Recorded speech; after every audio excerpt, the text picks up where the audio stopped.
कांग्रेस अपनी पर आए तो देश की सेवा करने वाले एक आर्मी अफसर की जिंदगी भी जिल्लत बना सकती है। आम लोगों की हैसियत इनके लिए कीड़े मकोड़े से ज्यादा कुछ नहीं। आज हम भारतीय सेना के उस काबिल कर्नल की कहानी सुनाएंगे जो अपने ही देश में यूपीए सरकार की साजिश का शिकार बन गया। इस सैनिक की कहानी न सिर्फ आपके रोंगटे खड़े कर देगी, बल्कि ये सुनकर उन लोगों का सिर शर्म से झुक जाएगा जो कांग्रेस को वोट करते हैं।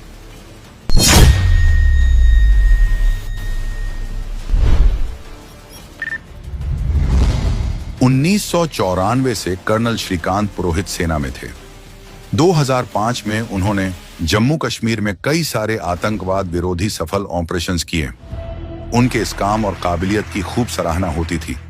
बाद में वे मिलिट्री इंटेलिजेंस में तैनात हुए। ड्यूटी के दौरान उन्होंने आतंकी संगठन, इंडियन माओवादी और अन्य कट्टरपंथी संगठनों की जानकारियां जुटा ली थीं, और शायद कुछ आतंक प्रेमी ताकतवर लोगों को यह बात नहीं भाई।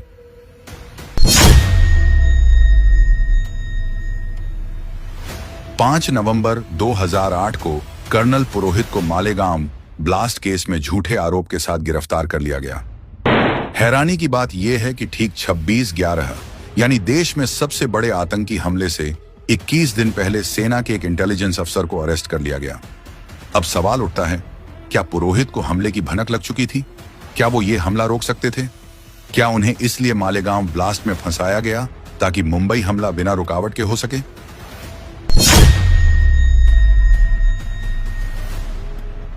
आरोप के मुताबिक गिरफ्तारी के बाद सेना के कर्नल के साथ एक युद्धबंदी से भी बदतर सुलूक हुआ। उनके हाथ पैर बांधकर तब तक पीटा गया जब तक कि उनके शरीर काले न पड़ गए हों। तब तक पीटा गया जब तक खून की उल्टियां होने ना लग गईं। मानसिक प्रताड़ना इस हद तक दी गई कि उनकी पत्नी और मां बहन को नग्न करने, उनकी आंखों के सामने परेड कराने की धमकी तक दी गई। उनके अपने सह फौजियों से प्रताड़ना दिलवाई ताकि उन्हें अंदर से तोड़ा जा सके।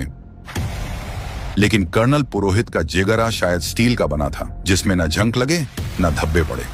कर्नल पुरोहित के मुताबिक उनसे जबरदस्ती कहा गया कि वे मोहन भागवत और योगी आदित्यनाथ जैसे नेताओं का नाम लें।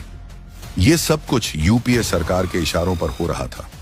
अगर आप उनकी लिखी शिकायत पढ़ लें तो शायद आपका कलेजा फट जाएगा। सेना के एक अफसर के साथ ऐसा सुलूक करने के लिए राहुल गांधी, सोनिया गांधी और चिदंबरम को तो छोड़िए, कांग्रेस पार्टी के एक एक कार्यकर्ता को कर्नल पुरोहित के पैरों में गिरकर माफी मांगनी चाहिए।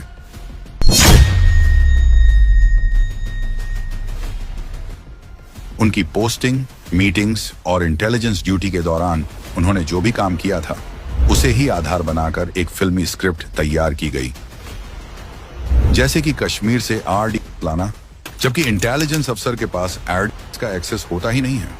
खैर, इसकी सच्चाई तो आगे जानेंगे। इसके अलावा हिंदू राष्ट्र बनाना, अलग संविधान बनाना या इजराइल थाईलैंड से सरकार बनाने के मनगढ़ंत आरोप लगाए गए। उन्हें अनुभव भारत जैसी संस्था बनाने की भी सजा दी गई।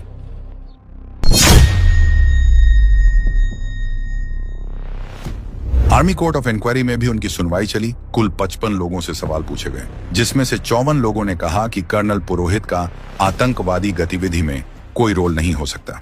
कर्नल वाई के सिंह ने पुरोहित को आतंकियों और नक्सलियों के खिलाफ एक प्रभावी मुखबिर नेटवर्क तैयार करने के लिए तारीफ की। कर्नल वी एस तोमर ने पुरोहित को एक प्रेरित, साहसी और अच्छा फील्ड इंटेलिजेंस अधिकारी बताया। Retired lieutenant colonel S Riker ने साफ कहा कि मुझे नहीं लगता कि कर्नल पुरोहित किसी भी असामाजिक या राष्ट्र विरोधी गतिविधि में शामिल रहे हैं जिससे देश की या विशेष रूप से भारतीय सेना की बदनामी हो। इतने बड़े बड़े सेना के अफसर पुरोहित की तारीफ करते रहे, लेकिन ऐसे राष्ट्रभक्त अफसर के ऊपर इतने संगीन आरोप लगाते हुए कांग्रेस सरकार की आत्मा नहीं कांपी। हैरानी की बात यह है कि यूएपीए जैसे कानून लगने के बाद भी सेना ने कर्नल पुरोहित को ड्यूटी से नहीं निकाला। शायद सेना भी जानती थी देश पर जान छिड़कने वाले लेफ्टिनेंट कर्नल पुरोहित पर लगे आरोप झूठे और मनगढ़ंत हैं, और एक ना एक दिन ये जरूर निर्दोष साबित होंगे।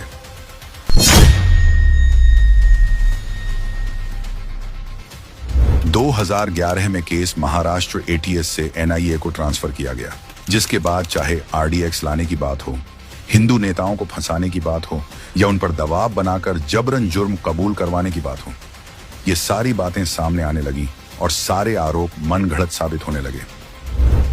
2017 में करीब 9 साल बाद पुरोहित को सुप्रीम कोर्ट से जमानत मिली और कर्नल पुरोहित की देशभक्ति देखिए, ऐसी शायद दुनिया में इसकी मिसाल ना मिले।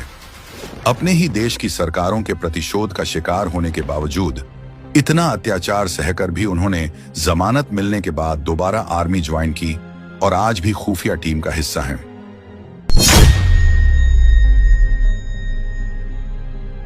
वैसे तो देश का दुर्भाग्य है कि ऐसा होने में 17 साल लग गए, लेकिन कम से कम देशवासियों को कांग्रेस सरकार के झूठे भगवा आतंकवाद का नैरेटिव तो पता चला।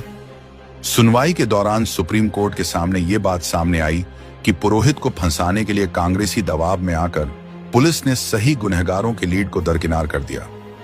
जैसे कि मालेगांव के जिस बीकू चौक के शकील ट्रांसपोर्ट के पास ये ब्लास्ट हुआ, उसी शकील ट्रांसपोर्ट की ऊपरी मंजिला पर कभी आतंकवादी संगठन सिमी का मीटिंग हॉल हुआ करता था।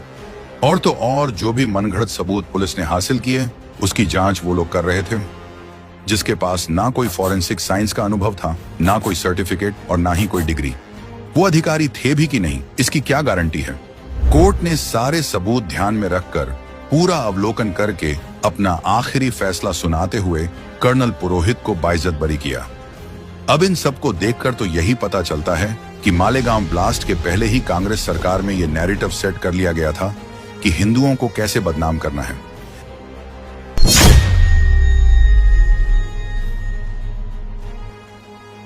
शायद कोई और होता तो उसे अपने देश से नफरत हो जाती, लेकिन कर्नल पुरोहित, जिन्होंने निर्दोष साबित होने के बाद ये कहा, मैं एक ऐसा सैनिक हूं जो इस देश से बिना शर्त प्रेम करता है। देश सर्वोपरि है और इसकी नींव मजबूत होनी चाहिए।